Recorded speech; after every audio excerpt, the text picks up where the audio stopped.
I didn't even think this guy was, this old dumbass redneck. I was like, man, I love this dude. He's having fun. If I didn't know that was a black dude under there, I'd be like, man, I like this guy. Yeah. He's cool to hang out with. Nobody want to hang out with this dude. You guys always waiting for you, Corey. Talk about it. Hey, let's go. Y'all ready? Nah, that's all right. He has a nice, inviting smile and everything. This old damn, this damn blackface psychopath right here.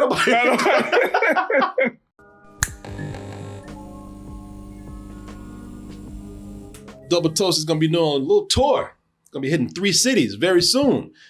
Atlanta, Georgia, that's October 11th. Going to be in Santa Monica, California, November 14th. And going to be in Seattle, Washington, December 12th.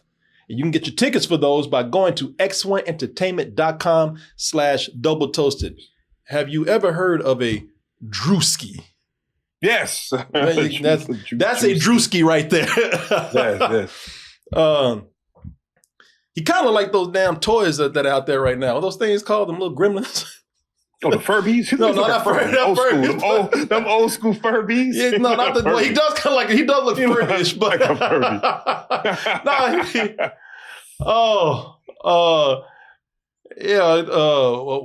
People know he looks like one of those Labubu's out there.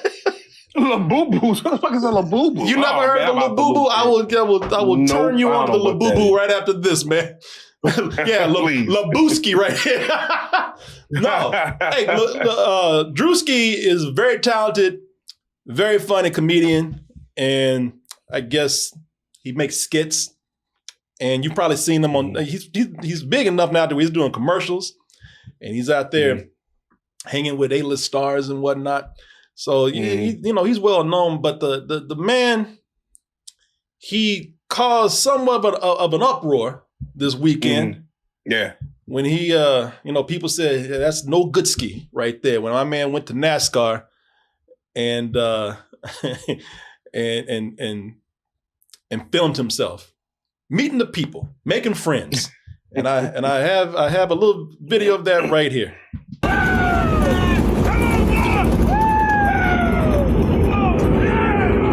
Here's the love. Here's the honor. If you can't come in her, come on her. Yeah! Now some people saying, okay, where's Druski? They're like, where is this Druski you speak of? Where's Labubu at? Where's Labuski at?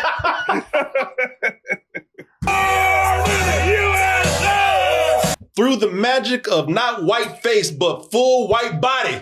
Right?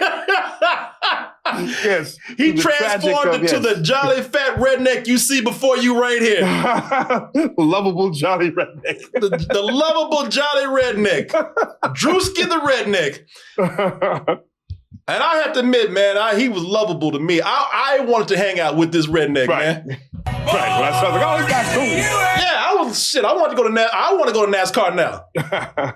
If there's more white Druskis there, man, he made it look fun to me. That's the kind of redneck I want to hang out with. Hey, Suanna. She's not listening. Hey, come on. You need to listen to your nana. Now, he's so good at this. I'm looking at this, I'm wondering, like, okay, I'm confused now. Was he actually white all along and he's just been doing blackface? Because he's way too good at that, man. I'm confused of which one is the real Druski now, the white one or the black one. I don't know. He looks so comfortable just doing it. It's crazy. Yeah. This. Hey, listen, that's the real, if this is the real Druski right here, god damn, that's a talented dude, man. Yeah. Go ahead, baby. 6'5". Where, baby? Girl, you crazy now.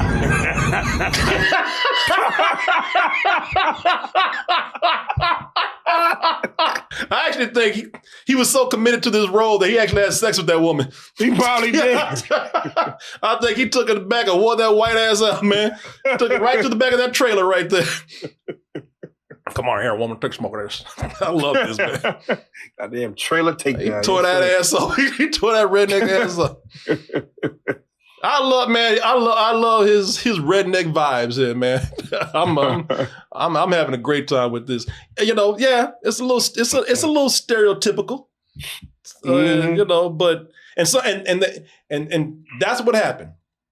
because after it was revealed that it was Druski the whole time, people were like, what? And all hell broke loose on the internet. So at this point, not only was it somewhat stereotypical, but some people said it was racist.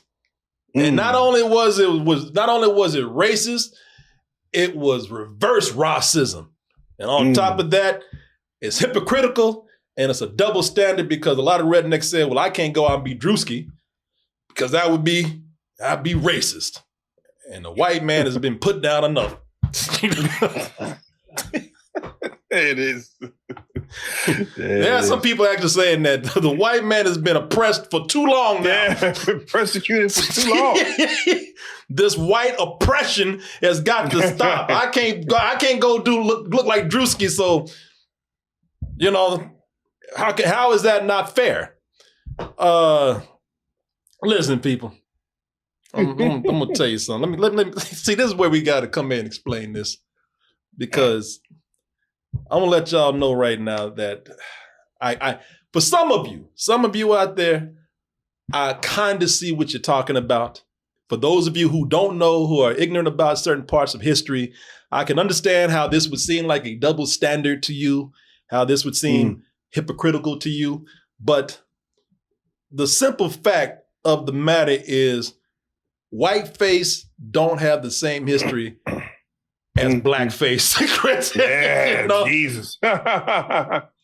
It doesn't have, let me just, now hear me out, y'all, because I'm going to be, please, especially the white people that are offended. Let me explain. This is not anything to attack you. This is not anything to mock you. This is just to help clarify what is going on here, because there's a lot here. Some of it you think you know, but no, let me finish here. So just to give you, again, because some people really don't know about the history of blackface. Whiteface does not have this same history right here. Blackface was meant to mock black people and black talent and further dehumanize black people more through minstrel shows. And, and what these minstrel shows were really doing is that they were not just a form of entertainment. They were there to intentionally normalize racism. They did it by, as you can see, like exaggerating our features, giving us big white lips, and a lot of times making us act like ignorant buffoons. Ways down upon the Swami's rivers. all them S's. Yeah. Why you buries me in the cold, cold ground? The thing. It was meant to just make us look like ignorant buffoons. So, yes, black people are still a little bit defensive about this when people start dressing up as, recently in modern times, dressing up as blacks, because, we're just afraid that history, that mockery, that racist stereotypical mockery is going to creep back in. So we're still, we're just still on the defense about this. You know what I'm saying, Oz? No, you're right. You definitely hit it on the head when it comes to the legacy, or the evil legacy of blackface and where it derives from and how it's seen. Even today. You know what I mean? It's it's definitely a case where it was not anything to make anybody look good. No. I'll tell you that. Whenever you saw any type of blackface or minstrel show, it was always degrading of our culture and our people. What I mean? There was never anything good that came from blackface. No, it was, it was always meant to normalize racism and hurt people and dehumanize people. And it was, the craziest thing about it is that there was some black people who actually had to do this to make money back in the day. They had to degrade themselves and do this. They had to go in blacker face at the time. Blacker face.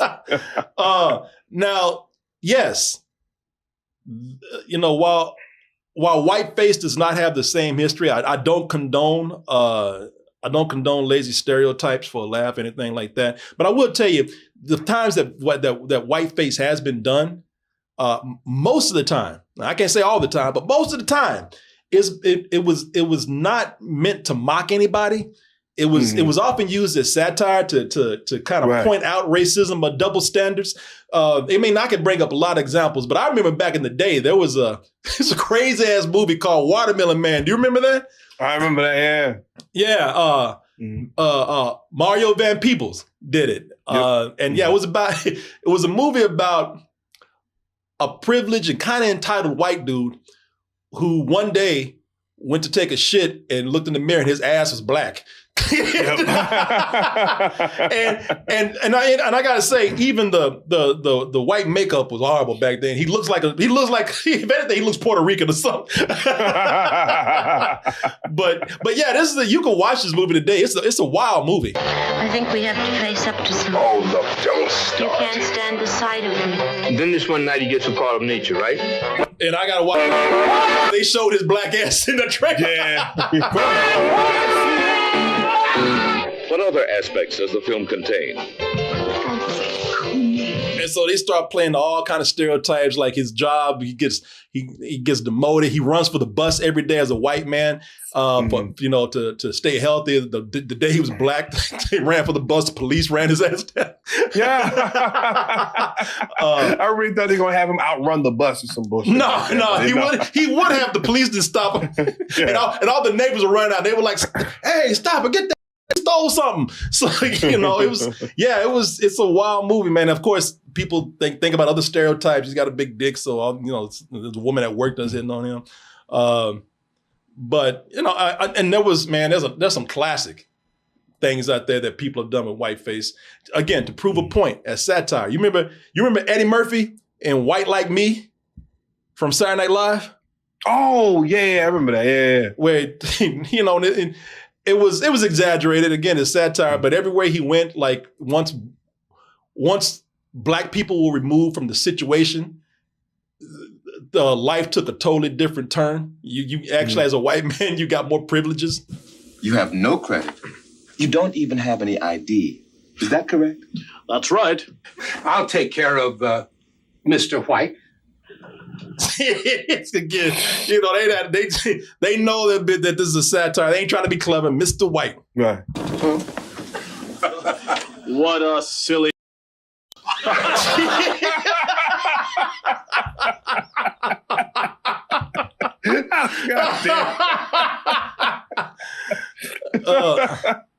Oh man. Now, again, having said that, and I'll repeat this, while Whiteface doesn't have the same history and actually has been done to like prove a point, I don't condone using lazy stereotypes for an easy laugh. That includes mocking white people with the redneck stereotype that we saw right here. I'm not saying I condone that if it's meant to just make fun of somebody in a very lazy way. But the thing is, Druski did that stereotype to show how people at NASCAR loved it. When people weren't offended, he went there and he got love for being a stereotype over there. He knew that they would love that redneck shit. They ate that shit up when he went there, man. Hey, Big Ma. How you doing, baby? How you doing, baby? All right, man. Yeah, they were loving that, man. He knew that they would love it.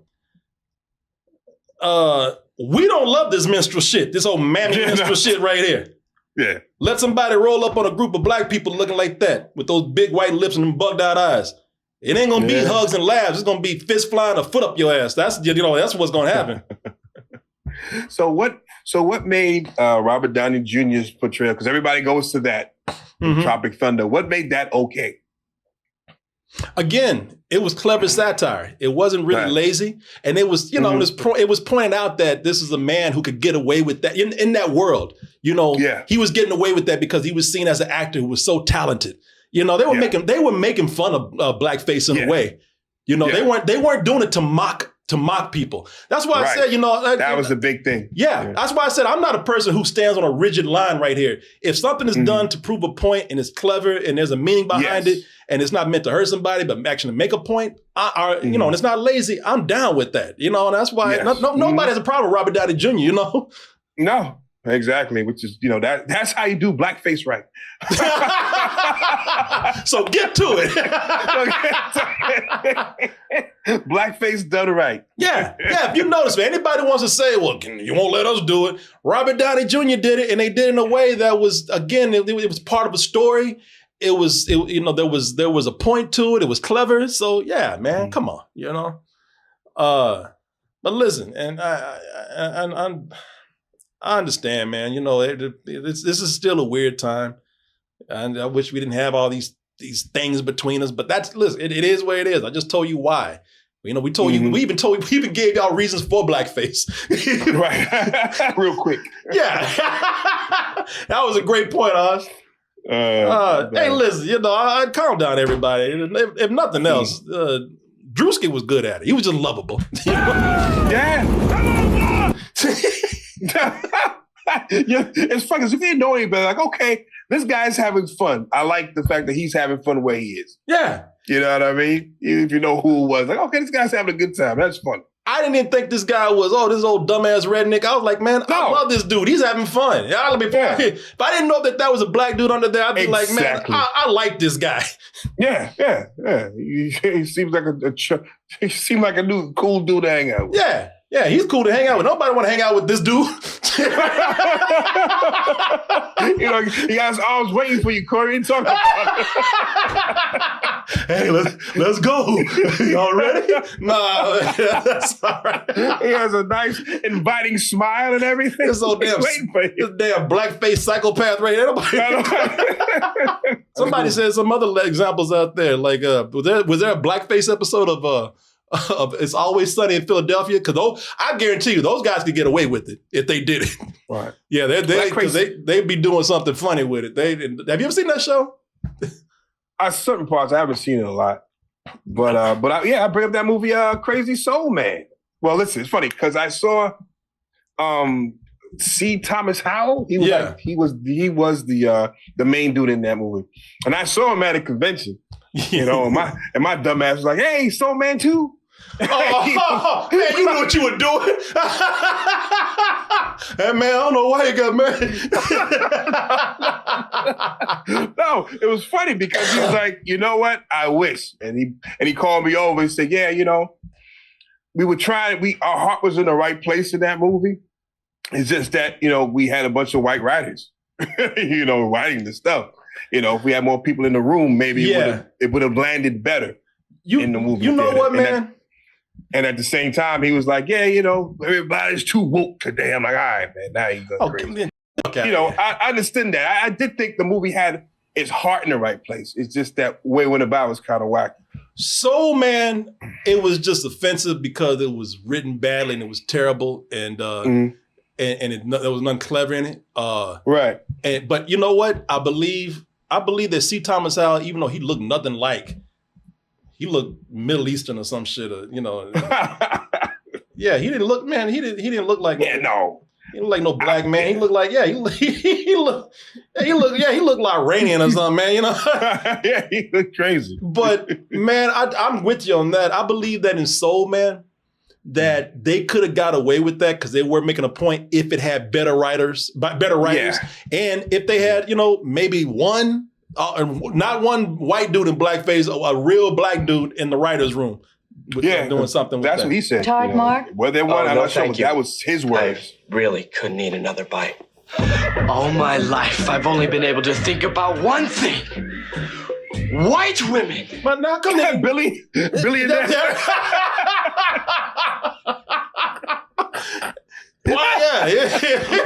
Now, if he had played in the Billy Brooks story, that would have been just fine. That would be perfect. Bro. No, there was a lot. There was some stuff that they could have got away with that. Because, man, look, nobody. Let me see here. Here it is, man. Nobody said a thing about them being in blackface and It's Always Sunny in Philadelphia, man. Because they probably proved the point with it. I mean, and they in major blackface right now. Yeah, he got there George Jefferson. She looked like a damn chocolate bunny, man.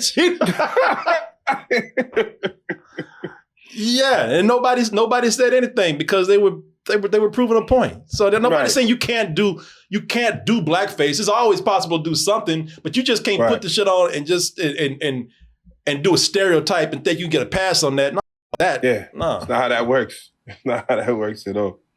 No, exactly, man. Gene Wilder did blackface in what was it, Silver Streak? Who was in that with him? Richard Pryor. Richard Pryor, right? Okay, yeah. Let me see here.